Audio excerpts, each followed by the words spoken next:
ಕಣ್ಣಿಗೆ ನೋಡೋಕ್ಕೆ ಎಷ್ಟು ಚೆನ್ನಾಗಿದೆಯೋ ಹೊಟ್ಟೆಗೂ ಕೂಡ ಅಷ್ಟೇ ತಂಪಾದಂಥ ಟೇಸ್ಟಿಯಾಗಿರುವಂಥ ಈ ಸಮ್ಮರ್ ರೆಸಿಪಿನ ಒಂದ್ಸತಿ ಮಾಡ್ಕೊಳ್ಳಿ. ತುಂಬ ಟೇಸ್ಟಿಯಾಗಿರುತ್ತೆ, ಖಂಡಿತ ನೀವು ಪದೇ ಪದೇ ಮಾಡ್ಕೊಳ್ತೀರಾ. ಸೊ ಇವಾಗ ನಾನಿಲ್ಲಿ ಇದನ್ನು ಮಾಡಲಿಕ್ಕೆ 1 ಕಪ್ ಆಗೋಷ್ಟು ಸಬ್ಬಕ್ಕಿನ ಸ್ಮಾಲ್ ಸೈಜಲ್ಲಿ ಇರುತ್ತಲ್ಲ ಸಬ್ಬಕ್ಕಿ, ಅದನ್ನು ಹಾಕ್ಕೊಂಡು ನೆನೆಸ್ಕೊಳ್ತಾ ಇದ್ದೀನಿ. ಕ್ಲೀನಾಗಿ ಒಂದ್ಸತಿ ವಾಶ್ ಮಾಡಿಕೊಂಡು ಆಮೇಲೆ ಇದು ಮುಳುಗುವಷ್ಟು ನೀರನ್ನು ಹಾಕ್ಕೊಂಡು ಇದನ್ನು ನೆನೆಯಕ್ಕೆ ಬಿಡಬೇಕು. ಒಂದು 2 ರಿಂದ 3 ಗಂಟೆ ನೆನೆಯಕ್ಕೆ ಬಿಟ್ಟರೆ ಚೆನ್ನಾಗಿ ನೆನೆದಿರುತ್ತೆ. ಅಥವಾ ನೀವು ಜಾಸ್ತಿನೂ ಬಿಡ್ಬೋದು, ಓವರ್ನೈಟ್ ಕೂಡ ಬಿಡ್ಬೋದು. ಇವಾಗ ನೋಡಿ ಒಂದು 3 ರಿಂದ 4 ಗಂಟೆ ನಾನಿಲ್ಲಿ ನೆನೆಸಿದ್ದೀನಿ. ಇವಾಗ ಹೇಗೆ ಮಾಡೋದು ನೋಡೋಣ ಬನ್ನಿ. ನಾನಿಲ್ಲಿ ಒಂದು ಕಡಾಯಿಗೆ 1 ಸ್ಪೂನ್ ಆಗೋಷ್ಟು ಎಣ್ಣೆ ಹಾಕ್ಕೊಂಡು ಬಿಸಿ ಇಟ್ಕೊಂಡಿದ್ದೀನಿ. ಸ್ವಲ್ಪ 1 ಟೀ ಸ್ಪೂನ್ ಆಗೋಷ್ಟು ಜೀರಿಗೆ, ಹಾಗೆ ಶುಂಠಿ ಮತ್ತು ಬೆಳ್ಳುಳ್ಳಿನ ಸಣ್ಣದಾಗಿ ಕಟ್ ಮಾಡ್ಕೊಂಡು ಅದನ್ನು ಕೂಡ ಒಗ್ಗರಣೆಗೆ ಹಾಕ್ಕೊಂಡಿದ್ದೀನಿ. ಬೆಳ್ಳುಳ್ಳಿ ಬೇಕಿದ್ರೆ ಹಾಕ್ಕೊಳ್ಳಿ, ಇಲ್ಲಾಂದರೆ ಸ್ಕಿಪ್ ಮಾಡ್ಬೋದು. ಬರೀ ಶುಂಠಿ ಮಾತ್ರ ಸಣ್ಣದಾಗಿ ಕಟ್ ಮಾಡಿಕೊಂಡು ಅಥವಾ ತುರ್ಕೊಂಡು ಹಾಕಿದ್ರೆ ತುಂಬ ಚೆನ್ನಾಗಿ ಫ್ಲೇವರ್ ಬರುತ್ತೆ.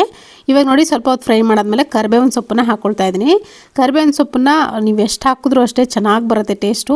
ಹಾಗೆ ಆಲೂಗಡ್ಡೆನ ಈ ಥರ ಉದ್ದುದ್ದಕ್ಕೆ ಕಟ್ ಮಾಡಿಕೊಂಡು ವಾಶ್ ಮಾಡ್ಕೊಂಡು ಇಟ್ಕೊಂಡಿದ್ದೆ, ಅದನ್ನು ಕೂಡ ನಾನಿಲ್ಲಿ ಹಾಕ್ಕೊಂಡಿದ್ದೀನಿ. ಹಾಕ್ಕೊಂಡು ಆಲೂಗಡ್ಡೆ ಸಾಫ್ಟ್ ಆಗೋವರೆಗೂ ಫ್ರೈ ಮಾಡ್ಕೋಬೇಕು. ಇದು ತುಂಬ ಚೆನ್ನಾಗಾಗುತ್ತೆ ಟೇಸ್ಟು.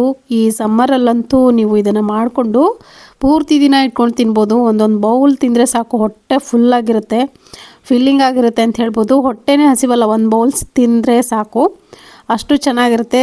ಬಾಡಿಗೂ ಕೂಡ ತುಂಬ ಕೂಲ್ ಅಂತ ಹೇಳ್ಬೋದು. ಇವಾಗ ನೆನೆಸಿರುವಂಥ ಸಬ್ಬಕ್ಕಿ ಏನಿರುತ್ತಲ್ಲ ಅದನ್ನು ಹಾಕ್ಕೊಳ್ತಾ ಇದ್ದೀನಿ. ಹಾಕ್ಕೊಂಡು ಒಂದ್ಸತಿ ಈ ಥರ ಮಿಕ್ಸ್ ಮಾಡ್ಕೋಬೇಕು ಒಗ್ಗರಣೆ ಜೊತೆಗೆ. ಇದೇನು ಉದುರುದ್ರಾಗಬೇಕಂತೇನಿಲ್ಲ, ಇದಕ್ಕೆ ಒಂದ್ಸತಿ ಮಿಕ್ಸ್ ಮಾಡ್ಕೊಂಡಾದ್ಮೇಲೆ ಮತ್ತೆ ನೀವು ನೀರು ಹಾಕ್ಕೊಂಡು ಮುಚ್ಚಿ ಕೂಡ ನೀವು ಇಲ್ಲಿ ಬೇಯಿಸ್ಬೇಕಾಗತ್ತೆ. ಇದು ಸಾಫ್ಟಾಗಿ ಬೇಯಬೇಕು, ಸಬ್ಬಕ್ಕಿ ಏನಿದೆ ಪೂರ್ತಿ ಸಾಫ್ಟಾಗಿ ಬೇಯಬೇಕಾಗತ್ತೆ. ಇವಾಗ ನೋಡಿ ಇದಕ್ಕೆ ನೀರನ್ನು ಸೇರಿಸ್ಕೊತಾ ಇದ್ದೀನಿ. 1 ಗ್ಲಾಸ್ ಆಗೋಷ್ಟು ನೀರನ್ನು ಸೇರಿಸ್ಕೊಂಡು ಒಂದು 5 ರಿಂದ 8 ನಿಮಿಷ ಇದನ್ನು ಮೀಡಿಯಮ್ ಫ್ಲೇಮ್ ಇಟ್ಕೊಂಡು ಮುಚ್ಚಿ ಬೇಯಕ್ಕೆ ಬಿಡಬೇಕು.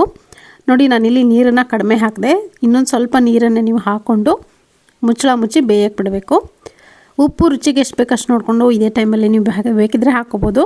ಸ್ವಲ್ಪ ಕೊತ್ತಂಬರಿ ಸೊಪ್ಪು ಹಾಕ್ಕೊಂಡು ಮಿಕ್ಸ್ ಮಾಡಿಕೊಂಡು ಮುಚ್ಚಿ ಒಂದು 5 ರಿಂದ 8 ನಿಮಿಷ ಬಿಡ್ತೀನಿ. ಅಷ್ಟರೊಳಗೆ ನಾನಿಲ್ಲಿ ಒಂದು ಬೇರೆ ಮಿಕ್ಸಿಂಗ್ ಬೌಲ್ಗೆ 1/4 ಲೀಟ್ರ್ ಆಗೋಷ್ಟು ಗಟ್ಟಿ ಮೊಸರನ್ನು ತೊಗೊಳ್ತಾ ಇದ್ದೀನಿ. ಮೊಸರಿಗೆ ಅದೇ ಕ್ವಾಂಟಿಟಿಯಲ್ಲಿ ನೀರನ್ನು ಕೂಡ ಸೇರಿಸ್ಕೊತಾ ಇದ್ದೀನಿ. ನೀರು ಸ್ವಲ್ಪ ಜಾಸ್ತಿ ಹಾಕ್ಕೊಂಡ್ರೆ ಏನು ತೊಂದರೆ ಇಲ್ಲ, ಸ್ವಲ್ಪ ಗಟ್ಟಿ ಮೊಸರಾಗಿದ್ದರೆ ತುಂಬ ಚೆನ್ನಾಗಿರುತ್ತೆ. ಮೊಸರನ್ನ ಈ ಥರ ನೋಡಿ ನೀರು ಹಾಕಿದ ತಕ್ಷಣ ಸ್ವಲ್ಪ ಚೆನ್ನಾಗಿ ವಿಸ್ಕ್ ಮಾಡ್ಕೋಬೇಕು. ಅದಾದಮೇಲೆ ನಾವು ಮಾಡಿಟ್ಕೊಳ್ಳೋಂಥ ಈ ಸಬ್ಬಕ್ಕಿ ಒಗ್ಗರಣೆ ಏನಿದೆಯೋ ಅದನ್ನು ಅದಕ್ಕೆ ಸೇರಿಸ್ಕೋಬೇಕು. ಮೊಸರಿಗೆ ಸೇರಿಸ್ಕೊಂಡು ಚೆನ್ನಾಗಿ ಮಿಕ್ಸ್ ಮಾಡ್ಕೋಬೇಕು. ಒಂದ್ಸತಿ ಮಿಕ್ಸ್ ಮಾಡಾದಮೇಲೆ ಉಪ್ಪು ಕಡಿಮೆ ಆದರೆ ಮತ್ತೆ ಸೇರಿಸ್ಕೋಬೇಕಾಗತ್ತೆ.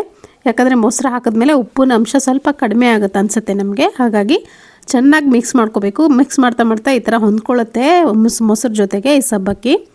ಆಮೇಲೆ ಒಗ್ಗರಣೆ ಕೂಡ ಮಾಡಿದ್ರಿಂದ ತುಂಬ ಚೆನ್ನಾಗಿರುತ್ತೆ ರುಚಿ. ಇದಕ್ಕೆ ನಾನಿಲ್ಲಿ ದಾಳಿಂಬೆ ಹಾಕ್ಕೊಳ್ತಾ ಇದ್ದೀನಿ. ಹಾಗೆಯೇ ಸ್ವಲ್ಪ ಕೊತ್ತಂಬರಿ ಸೊಪ್ಪನ್ನು ಕೂಡ ಮತ್ತೆ ಗಾರ್ನಿಷಿಂಗ್ ಅಂತ ಹಾಕ್ಕೊಳ್ತಾ ಇದ್ದೀನಿ.